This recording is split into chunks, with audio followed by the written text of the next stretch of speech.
Imagina morrer e ter a chance de recomeçar do zero, em um mundo mágico, sem pressa, sem pressão, sem destino grandioso, apenas viver em paz. Mas e se esse descanso te colocasse no lugar mais perigoso possível? Essa é a história de Mizo Zokusei, o mago da água que só queria viver tranquilamente, mas acabou mudando o destino do mundo. Tudo começa com Ryu, ou melhor, o homem que um dia foi Ryu. Após a sua morte, ele não encontra o vazio e nem o fim, mas sim uma oportunidade. Diante de uma entidade divina, um anjo, ele recebe uma escolha. E, diferente de muitos protagonistas de Isekai que pedem poder, fama ou habilidades absurdas, Ryu pede algo extremamente simples. Ele quer paz. Ele pede para que o anjo envie ele a um lugar distante, isolado, longe de conflitos, onde ele possa viver uma vida calma, quase invisível, sem guerras, sem políticas, sem responsabilidades, apenas ele e a natureza. E assim ele renasce no mundo de Pri,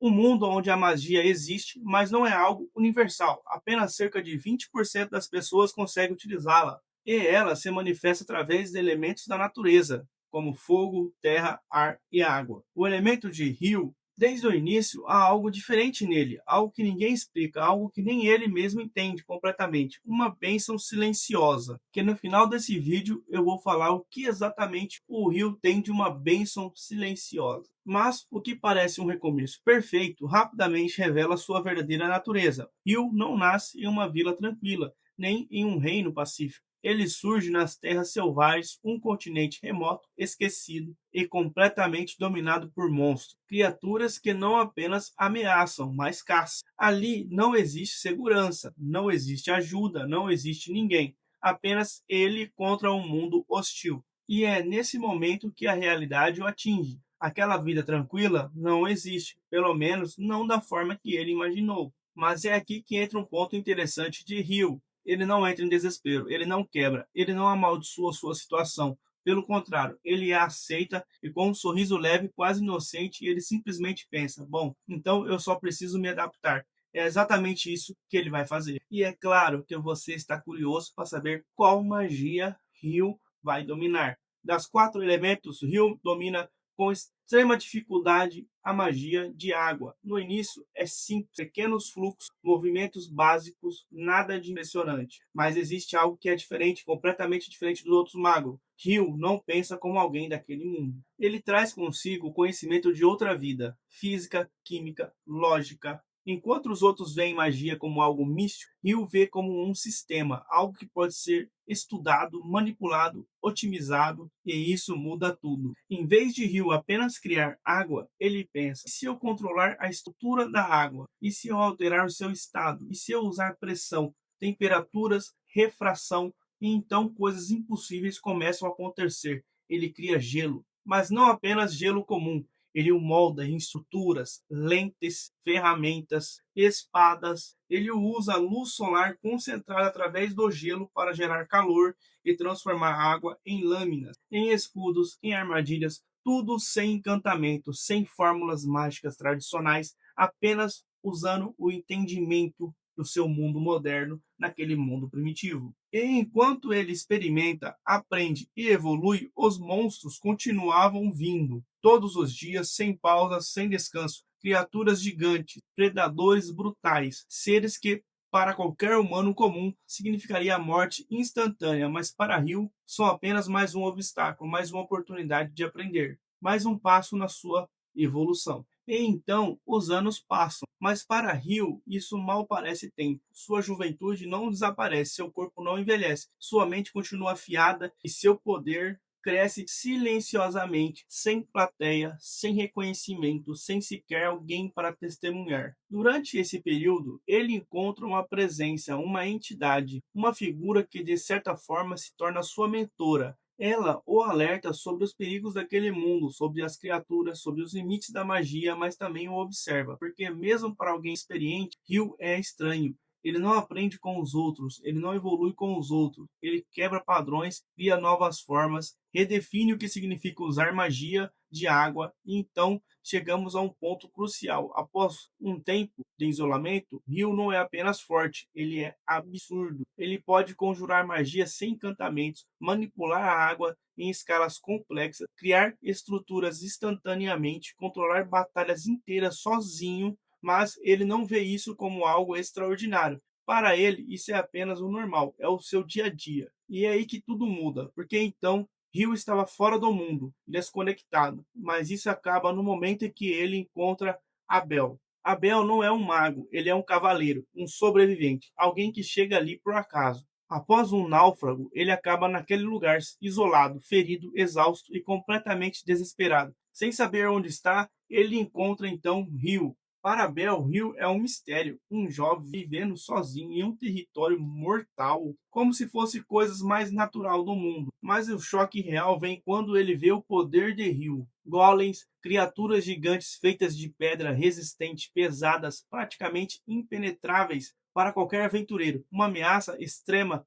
para Rio, ele simplesmente cria blocos de gelo e os destrói, sem esforço, sem tensão, como se estivesse apenas brincando. E naquele momento, Abel entende. Ele não encontrou apenas um sobrevivente, ele encontrou algo muito maior. É Abel que quebra o isolamento de Rio. Ele fala com Rio e quer levar ele para o mundo moderno, para a civilização, pessoas, histórias, e pela primeira vez em muito tempo, Rio considera sair do seu lugar de paz. Rio considera sair de lá, mas não por ambição, não por curiosidade extrema, apenas porque parecia interessante, e assim a jornada começa. E é aqui que o anime de Mizo Zokusei brilha novamente, porque diferente dos outros isekai, ele tem uma proposta totalmente nova. Esse não é sobre o protagonista que corre atrás do poder, é sobre alguém que já tem o poder, mas só quer viver o seu próprio ritmo. Mesmo sendo absurdamente forte, Ryu continua simples. Ele não busca fama, não busca reconhecimento. Ele não quer ser um herói,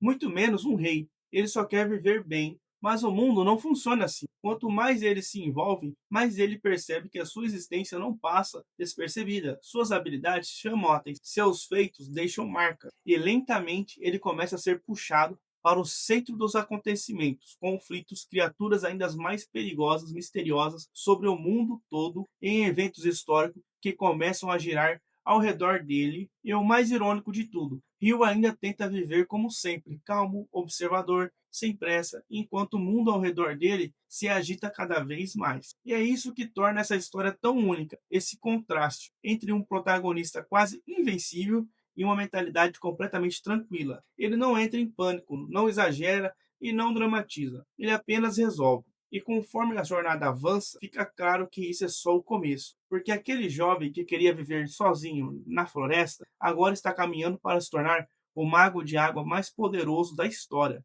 Mas não por destino, não por profecia, não por obrigação, mas simplesmente porque ele seguiu o fluxo. E talvez esse seja o maior diferencial dessa obra. Ele não é apenas sobre batalhas ou evolução ou poder. É sobre um ritmo, sobre as escolhas, sobre como alguém pode ser extraordinário sem deixar de ser.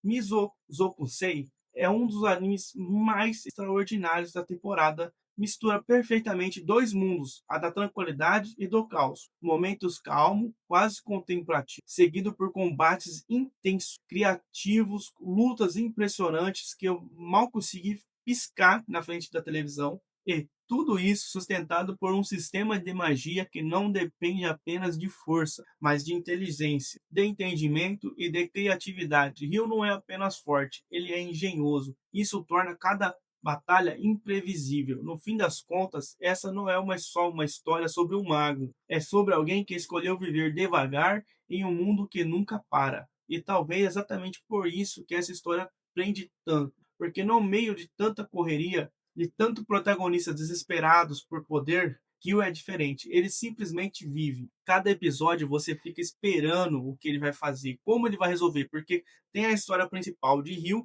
e a história secundária dos outros personagens. Existem vários aventureiros, eles ficam indo em masmorras, enfrentando vários monstros. Tem os demônios, assim como tem um anjo que visitou o Ryu e explicou para ele como funcionaria a vida dele. Existem os demônios que também não podem ter acesso àquele mundo. Só que a cada um tempo acontece algo naquele mundo que o elo entre o mundo dele e o mundo dos demônios fica estável e os demônios podem passar para o mundo humano. E é nessa hora que o anime transforma completamente, porque Ryu agora vai ter que enfrentar alguém de nível dos anjos, um demônio, mas não qualquer demônio. Ela tem um nome, Leonore, um demônio ancestral de nível extraordinário, de poder absurdo, enfrentando o mago de água mais poderoso daquele mundo. Episódios, se você está curioso, episódios, vamos seguir para os próximos eventos, porque esse é maravilhoso. Eu quero que você assista esse episódio sem nenhum spoiler. Então vamos seguir a história, que eu não quero dar spoiler dessa luta, que ela é uma das lutas mais bem animadas. Agora Ryu começa a perceber que existe algo a mais naquele mundo, algo perigoso que ele não entendia. Ele pensava que era o mais poderoso que tinha ali, mas descobre que existem seres que têm poderes extraordinários. E não acaba por aí, porque Ryu vai ter seu adversário, um mago do elemento fogo. Sim, o mago mais poderoso do elemento fogo vai ter uma advertência com o Ryu. Então vai ter Ryu versus fogo, mago da água versus mago do fogo. Se você curte Isekai, mas está cansado das mesmas histórias, dos mesmos protagonistas, das mesmas fórmulas, Mizozokusei pode ser exatamente o que você estava procurando. Um anime que desacelera, mas nunca perde a intensidade, que constrói, mas também surpreende, que mostra que às vezes o maior poder é simplesmente seguir no seu próprio ritmo. Você chegou até aqui, já sabe, né? Essa não é só mais uma recomendação, é um convite. Então aproveita, se inscreve no canal, comente se você já assistiu Mizokusei, deixe o seu like e mande para aquele seu amigo que quer assistir um anime Isekai diferente dos outros, diferente do padrão. E a gente se vê no próximo